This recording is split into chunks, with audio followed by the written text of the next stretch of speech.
very important for our survival, let's say, or survival of the human rights and human rights advocates in the country.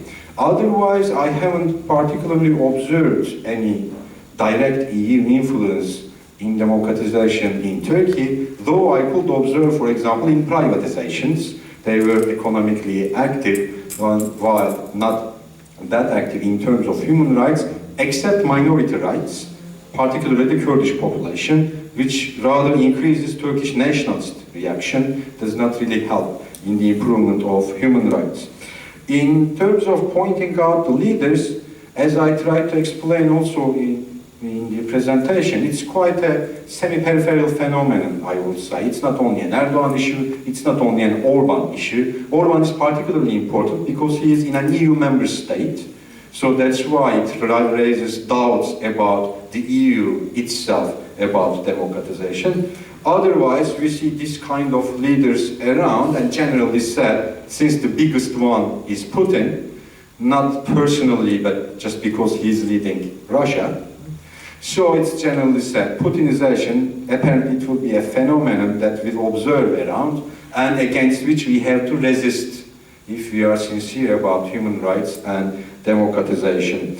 And finally, about the Balkan states themselves and comparison with Turkey. Turkey is quite a peculiar case in European integration, and in that I will tend to differentiate between European integration and European Union as the embodiment, the successful embodiment of European integration. And I will say Turkey has been and will always be in the European integration somehow, but it does not always mean relations with EU, full membership in the EU, whatever, right? I hope I'm clear. And about the Balkans, I would say, if there is only one country that will be Turkified in the EU relations, as you were using yesterday the term, well, it will be Serbia.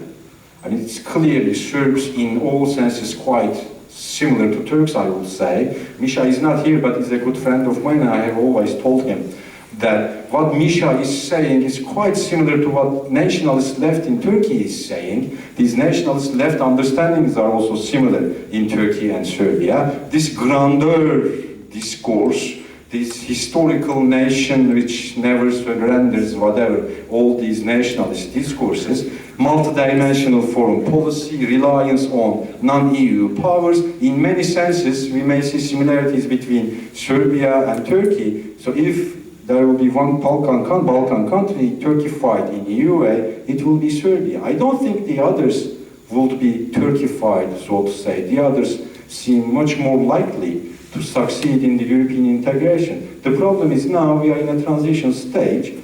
Let's see the easing mitigation of the Euro crisis, of the institutional crisis in the EU. In that sense, I'm hopeful. I think that Macedonia, for example, will become an EU member, and it can be quite in the near future, let's say. It seems to me. Thank you.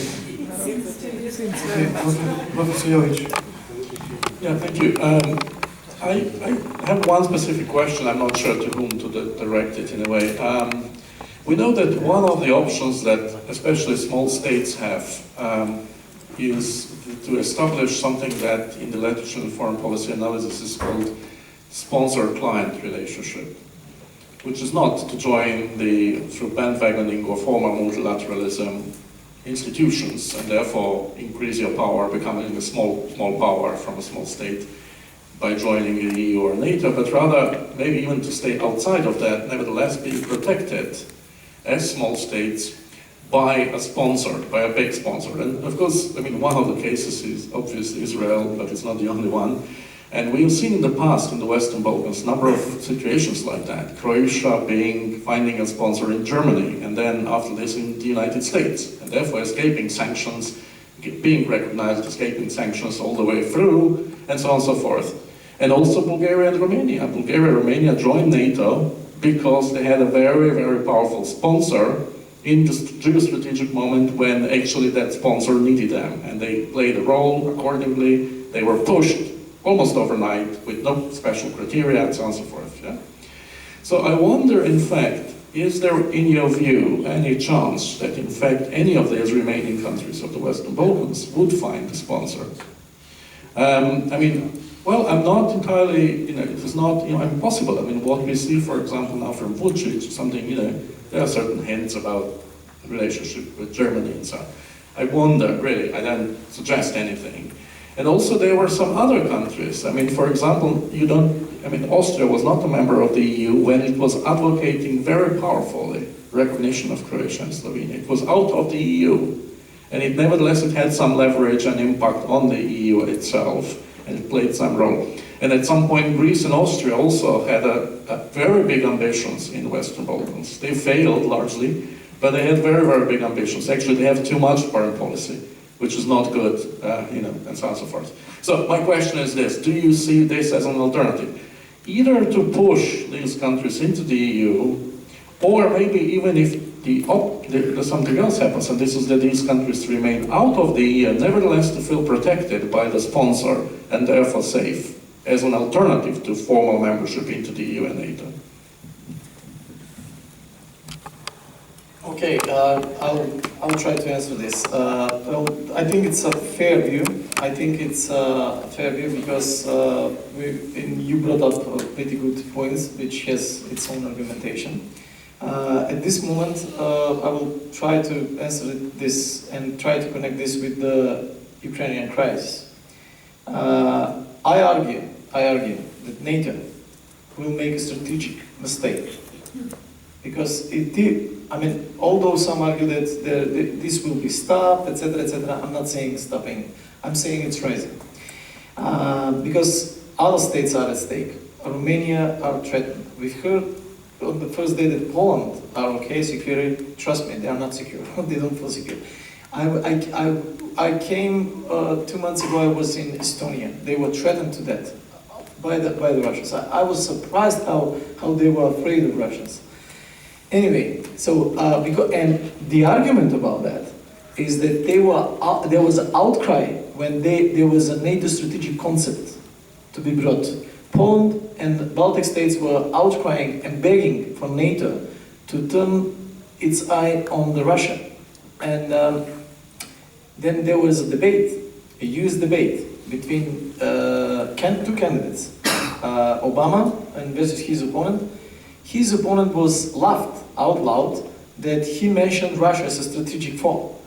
And then that was replayed after Putin took into just 1 year or 2 years, Putin took over Crimea. So what I'm trying to say is that I'm not saying European Union now that will accept this because EU has tremendous problems now. These problems there are several speeds, as I can see in EU. There are states that are advancing. Second, this has been also sensed by the Chinese. I didn't have time to address this. They sense it. They sense it in a negative way. First, when, let's say, France, first they tried to lift the embargo, the arms embargo, by the EU to China. Then they realized that instead of going to Brussels, they should address key players, and they understood this. Then I think that the political scene is now more on what Kissinger has once said. If I have to ring the red phone, who do I call? Brussels, Berlin, London, Paris. And third argument that I'm going to give you about the European Union and why I don't see it, and this started in 2004, 2005 maybe, while Germany was struggling for EU member in the Security Council. From 2004 we are seeing Germany struggling for Security Council seat for itself, together with Japan, instead of just being France and UK. The other point of deviation is that, let's say, Iraq. Take the issue of Iraq, and you will see how divided Europeans were in Iraq. Although some say, yes, we will oppose this, Netherlands join us, Poland join us, everybody, UK join us, and Americans, when they are making legal arguments, they say, we have more coalitions in Iraq than in Afghanistan. And they're right when they say per capita, per head, and states.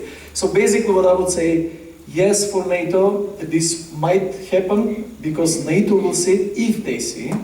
Because I'm assuming that they might not see under the Obama administration because he is still too soft. Take, let's say, the issue with negotiating with terrorism. It's too libertarian approach.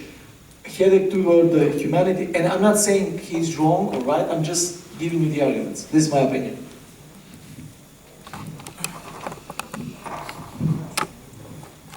Right, for sponsor state for the Balkan states can be, I assume, either Germany, if it wants such an inclusion of the Balkans, or, ironically, it may be UK, in order to, very roughly caricaturely say, just dilute the European Union, so to say. Otherwise, I don't see any sort of sponsor state, major state around for the Balkan integration to the EU. That's indeed part of the problem rather than the solution. Can I just add something?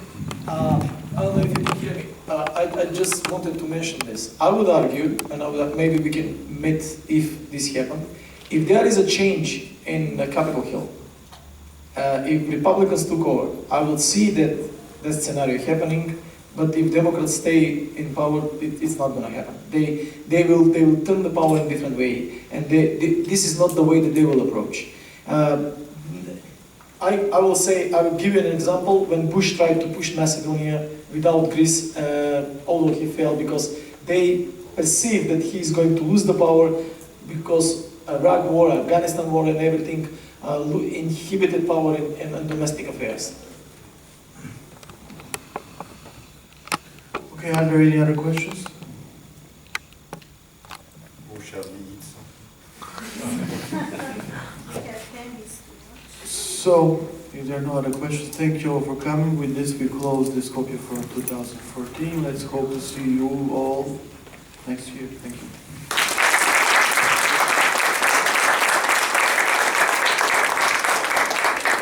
Thanks everyone. It was wonderful.